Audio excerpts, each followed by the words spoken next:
একটা জিনিস দেখার পর খুবই খারাপ লাগলো। এই যে যমুনা টিভিতে একটা নিউজ দেখলাম, তো পুলিশ সেনাবাহিনী গাড়িতে গুলি করছে। এটা শোনার পর তো খুব খারাপ লাগতেছে। আপনারা এই শোনেন, দেখেন, শোনার পর বুঝতে পারবেন। আমাদের এখানে দুইবার সেনাবাহিনী আসছে। প্রথম সেনাবাহিনী যারা আসছে তারা 3টা গাড়ি নিয়ে আসছে। তো 3টা গাড়ি নিয়ে আসার পরে আমরা তাদেরকে বলতেছি যে আপনারা দেখতেছেন এই যে লাশগুলা, আমরা তাদেরকে সমস্ত প্রুফ দেখালাম। আচ্ছা, আবার আমি রিপিট করে শোনাই, দেখেন কি বলে এই ছেলেটা। পুলিশ তখনও কিন্তু ওনাদেরকে শুট করছে, সেনাবাহিনীর উপরে হামলা করছে। দাঁড়ান, ওনার কিন্তু পুলিশ সেনাবাহিনীর উপরে অ্যাটাক করছে। একজন সেনাবাহিনীর পায়ে গুলি লাগছে, তখনই তারা সাথে সাথে চলে যাচ্ছিল। আমরা বললাম মেরুল বাটা থানার সামনে,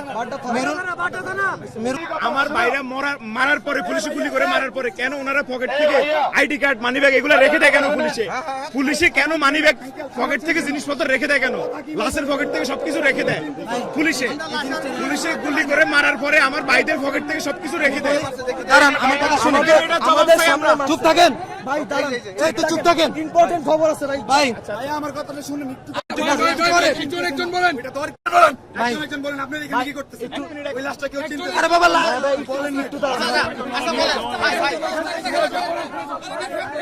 ভাইয়া সেনাবাহিনী থেকে যেটা ইনফরমেশন দিতে আছে ওটা আমাদের জানাতে হবে তো।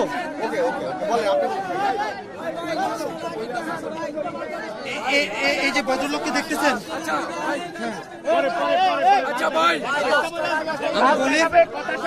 আমরা বিকেলে সবাই তো ঘুরতে বের হই। এই যে মেরুল পাটার এখানে এখানে দাঁড়ান না, চুপ থাকেন না একটু প্লিজ। এখানে আরে বাবা, এটা তো যাচ্ছি, একটা শেষ করি। এখানে হচ্ছে আমরা 3:30 4টার দিকে তো সবাই বের হয়েছি, তাই না? কেউ ঘুরতে বের হয়েছে, কেউ হয়তো কাজে বের হয়েছে, তাই না? এখন বের হয়েছে, যখনই এই লাশগুলো নিয়ে এভাবে যাওয়া হচ্ছে, সবার প্রশ্ন যে লাশগুলো কোথা থেকে আসতেছে। প্রায় 4-5টা লাশ না না না নিয়ে যাচ্ছে, হসপিটালের দিকে নিয়ে যাচ্ছে। থানার ভিতরে 50টা লাশ আছে। এটা সাধারণ মানুষ, সাধারণ জনতা, শিক্ষার্থী, এরকম 50টা লাশ আছে।